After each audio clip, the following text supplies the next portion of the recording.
Hello, আমার নাম এমা। আমি একজন ধাত্রী এবং আমি ওয়েস্ট ইয়র্কশায়ারের ইন্টিগ্রেটেড কেয়ার বোর্ডে কাজ করি। আপনার শিশুর নড়াচড়া অনুভব করা, এটি একটি আশ্বাসজনক লক্ষণ যে তারা ভালো আছে। আমি আলোচনা করব আপনার গর্ভাবস্থায় আপনার শিশুর নড়াচড়া পরিবর্তন হলে এর মানে কি। আমি যে পরামর্শটি আপনাদের সাথে শেয়ার করব তা একই পরামর্শ যা একজন ধাত্রী বা ডাক্তার আপনাকে দিতে পারেন।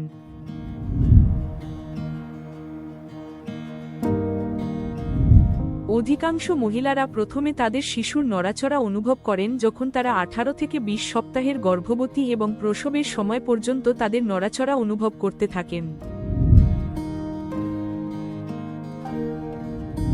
যখন আপনি আপনার শিশুর নড়াচড়া অনুভব করতে শুরু করবেন, আপনি শীঘ্রই তাদের নিয়মিত প্যাটার্নগুলি জানতে পারবেন।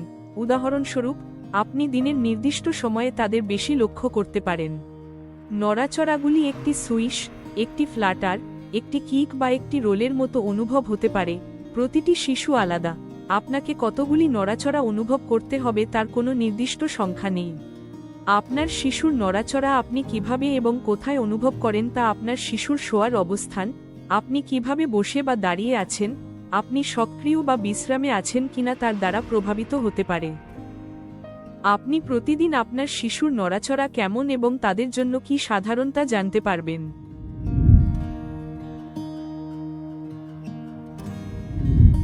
যদি আপনি লক্ষ্য করেন আপনার শিশু নড়াচড়া বন্ধ করে দিয়েছে বা কম নড়াচড়া করছে, এটি একটি লক্ষণ হতে পারে যে আপনার শিশু ভালো নেই।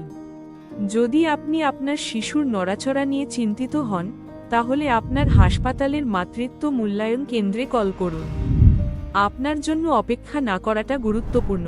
যদি আপনার শিশুর নড়াচড়ায় পরিবর্তন লক্ষ্য করেন, তবে অবিলম্বে মাতৃত্ব মূল্যায়ন কেন্দ্রে যোগাযোগ করুন। সপ্তাহে 7 দিন, দিনে 24 ঘন্টা কর্মীরা উপলব্ধ। আপনি যদি পারেন, প্রথমে কল করুন যাতে দলটি জানে আপনি আসছেন। যদি আপনি ফোন করতে অক্ষম হন, তবে সরাসরি মাতৃত্ব মূল্যায়ন কেন্দ্রে যাওয়া ঠিক আছে। গর্ভাবস্থার শেষের দিকে শিশুদের কম নড়াচড়া করা স্বাভাবিক নয়। তারা প্রতিদিন নড়াচড়া করতে থাকবে যতক্ষণ না তারা জন্মায়। যদি নড়াচড়া পরিবর্তিত হয় বা বন্ধ হয়ে যায়, তবে এটি আপনার শিশুর চিকিৎসা সহায়তার প্রয়োজনের লক্ষণ হতে পারে। হাতে ধরা মনিটর, ডপলার বা ফোন অ্যাপ ব্যবহার করে আপনার শিশুর পর্যবেক্ষণ করা সুপারিশ করা হয় না। এটি আপনাকে মিথ্যা আশ্বাস দিতে পারে এবং সহায়তা চাওয়া বিলম্বিত করতে পারে। আপনার শিশুকে নড়াচড়া করানোর জন্য ঠান্ডা জল পান করা প্রমাণ ভিত্তিক নয়। মাতৃত্ব মূল্যায়ন কেন্দ্রকে সরাসরি কল করা ভালো।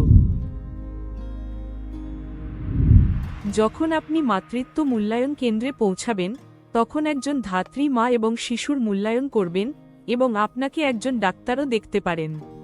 যদি ইংরেজি আপনার প্রথম ভাষা না হয় তবে একজন দোভাষী উপলব্ধ।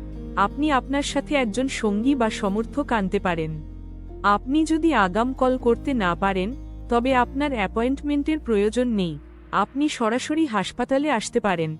মনে রাখবেন, যদি আপনি আপনার শিশুর নড়াচড়া নিয়ে চিন্তিত হন, সহায়তা পেতে অপেক্ষা করবেন না।